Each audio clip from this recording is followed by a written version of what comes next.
Yes, that would be Radzad Khan. Hardly anyone has been allowed in or out since our troubles with the tower began.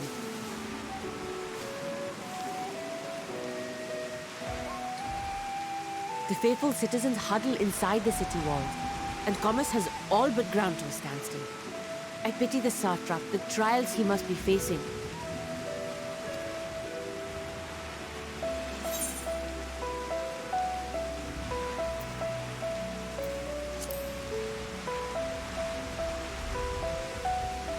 Well, he is the most important person in Radzad Khan. Long ago, this island was home to two tribes of Matanga, the Gajasura and the Arkasodra. When the Aura came to these shores, it was the Arkasodra with whom they joined forces. Together they defeated the war like Gajasura, forcing them to flee Thavnair altogether. Peace and prosperity reigned for a time, until a clan of Hjor from the mainland decided they wanted the island for themselves. It was a direct ancestor of the present satrap who arbitrated that conflict and welded the warring factions into the nation we know today. And ever since, a member of that esteemed lineage has inherited this somewhat unique position. You see, by and large, the state is run by the people, but when problems arise, it is the satrap who mediates a solution. The stability provided by the satrap is what has allowed Radzad Khan to thrive all these years. And it was the satrap himself who entrusted us with this duty. We will not fail him, nor our countrymen.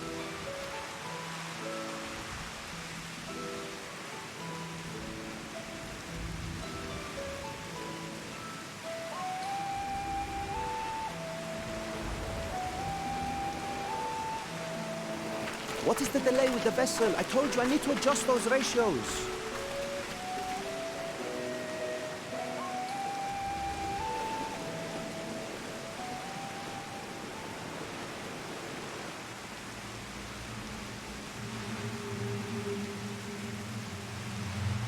I come all this way to admire one of my splendid towers, and what do I find? Fools attempting to ward off its tempering influence with magic trinkets. I seem to recall a similar experiment in ages past. What was that man's name? Oh, something. Owen?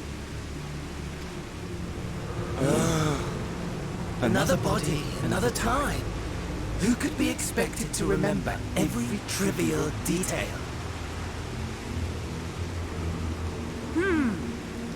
Allowing them to construct such handy talismans would be counterproductive to my plans. And yet, I find myself deathly curious.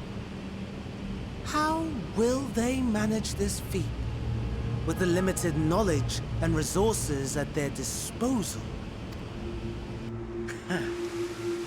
Complications be damned. For we cannot escape the nature of our souls. And I, as ever, am my own worst enemy.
I see our taskmasters have allowed you a moment's respite as well.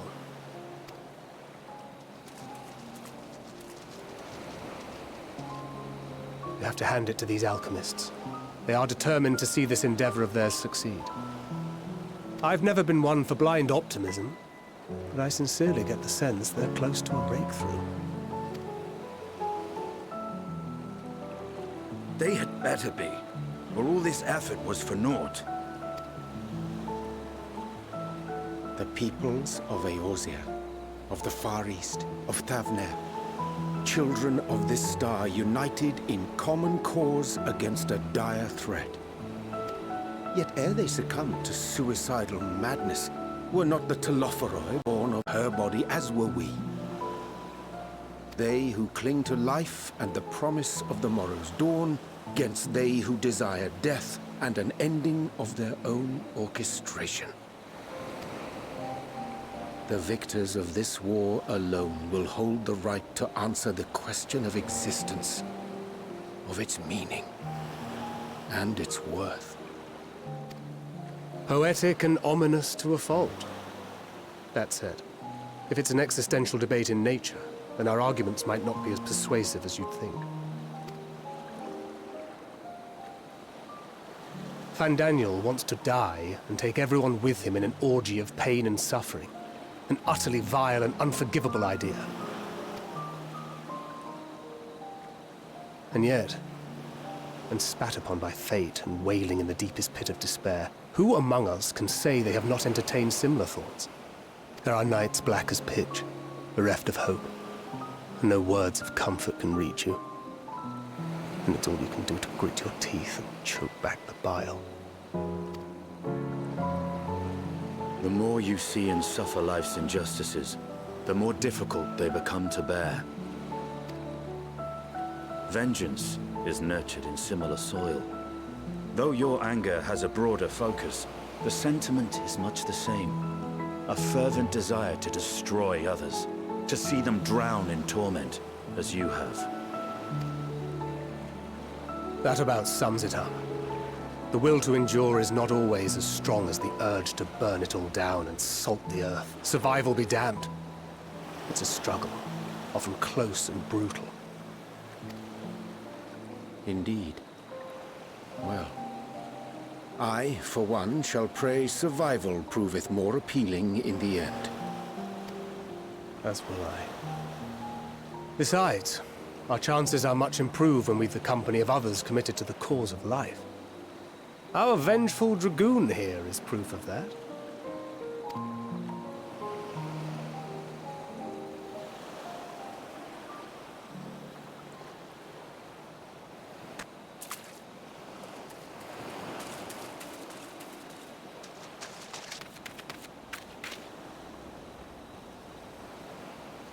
What is it?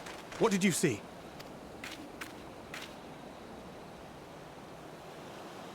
Fandaniel, are you sure? If he knows we've been working on a countermeasure. It holds. The vessel holds!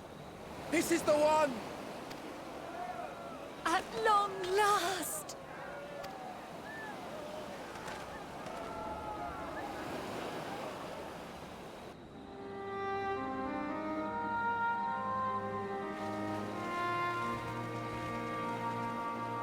Look!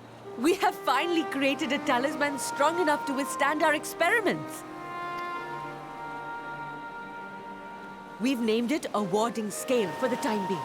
With this in your possession, your soul should be completely shielded from corruptive ether.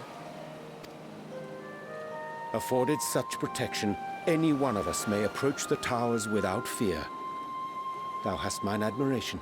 'Tis an invention of historical significance.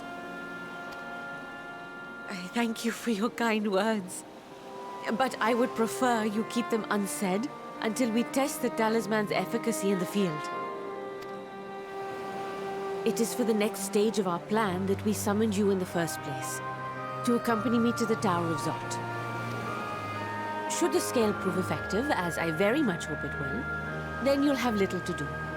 But should the effect be weaker than anticipated, I must ask that you restrain me, or knock me senseless.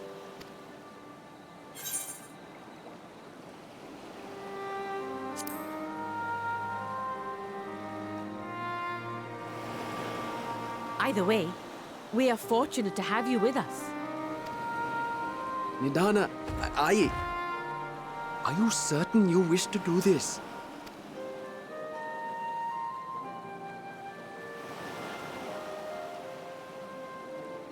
If others are to trust our creations, then we must have faith in them first. And as the senior researcher, it falls to me to lead by example. But should I fail to return, then learn what you can from this attempt and apply it to the next. Our work must continue. Is that clear?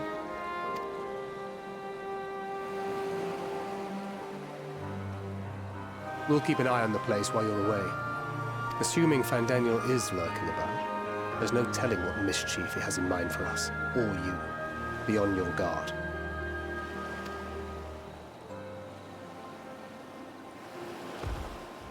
Shall we be on our way? I'll have one of the soldiers at the hatchery prepare us a boat, and we can set out from the northern shore. I'll see you there.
We should soon cross the threshold of the tower's influence.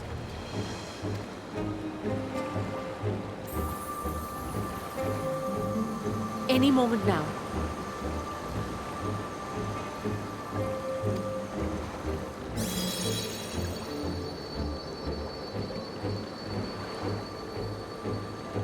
It's working! And you are still yourself? Then I'd like to see how it fares closer to the tower if we could.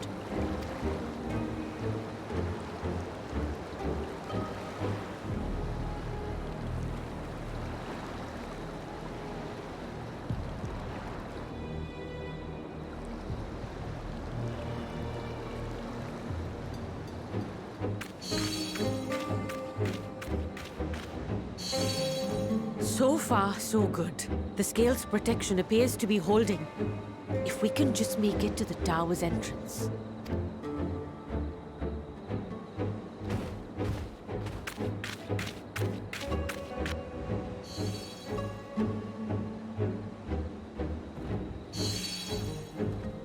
A few more steps.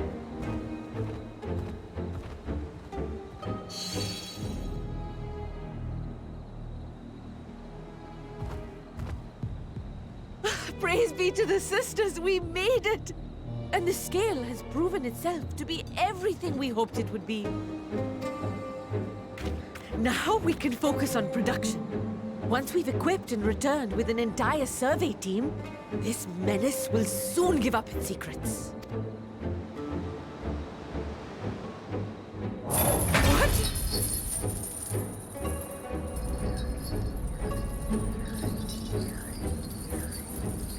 Ah!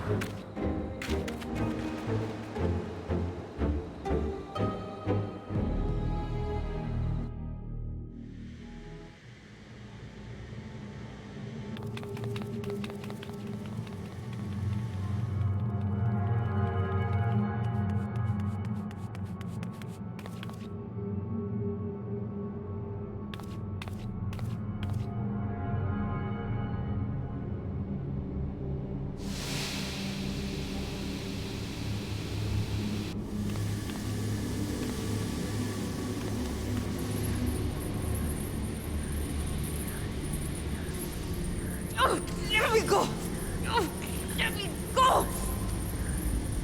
Oh, do calm down. You'll only hurt yourself thrashing about like that. Stop! Oh, you can't do this! Please!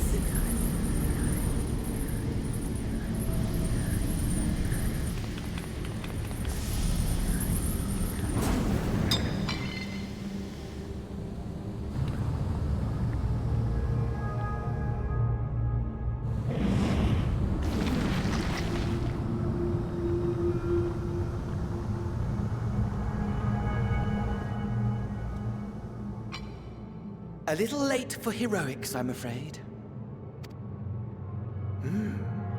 The similarities are striking. My! Such hostility! Never before has my artistry so displeased. My patrons of old would have positively squealed in delight, though, between you and me, I find gushing praise exhausting.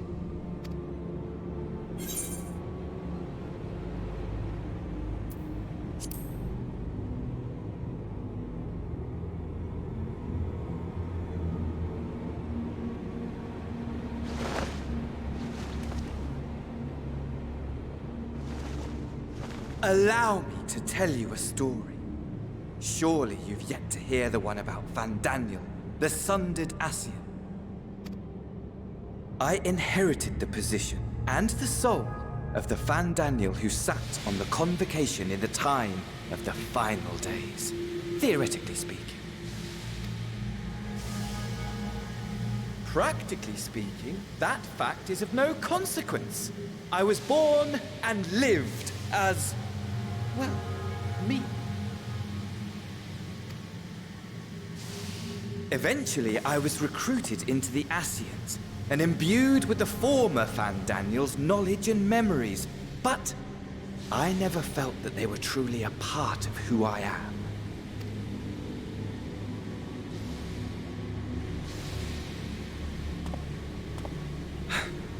How to explain? Perhaps if I told you who I was before my Ascian embrace, although that chapter too is a past I've long since discarded. I have it on good authority you've poked your nose into an Allegan ruin or two. Yes? Then I expect you've heard of me. The old me. At your service.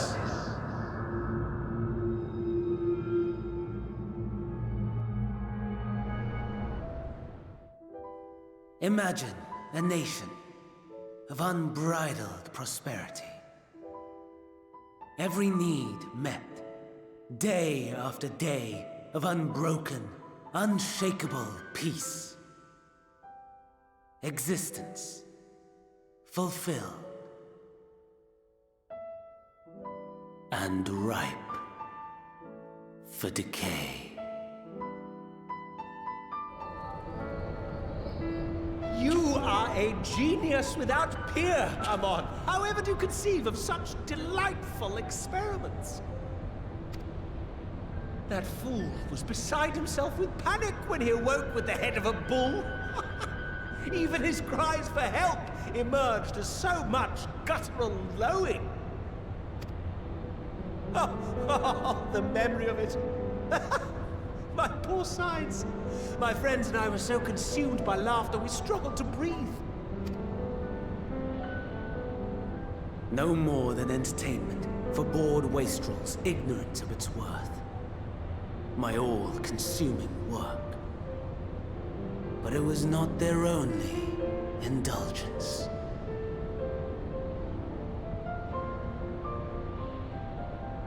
For they were ever hungry for stimulation, slaves to the slightest hint that amusement was afoot. Our nation was ailing, but I would see the poison purged. I resurrected a legend, our first and greatest emperor.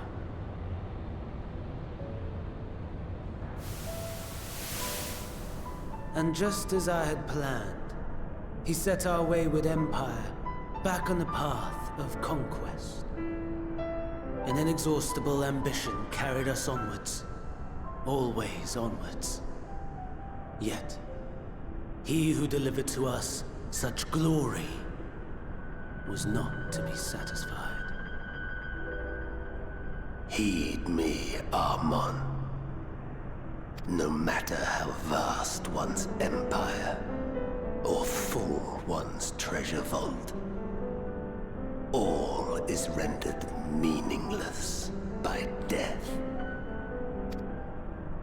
In the end, all is lost.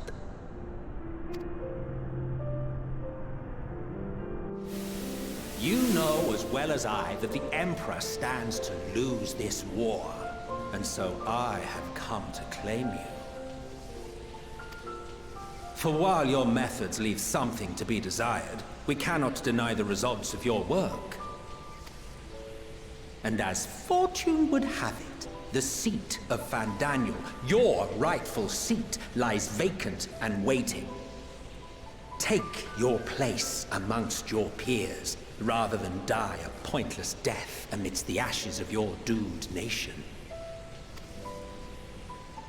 Send one of your clones to the Crystal Tower that you might see for yourself. See what lies ahead.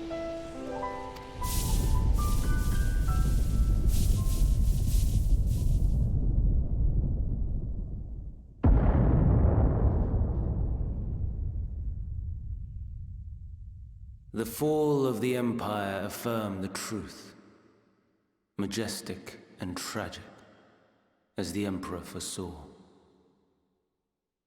Scheme as you like, build as you will, nothing endures. What is life but a brief jaunt ending in emptiness?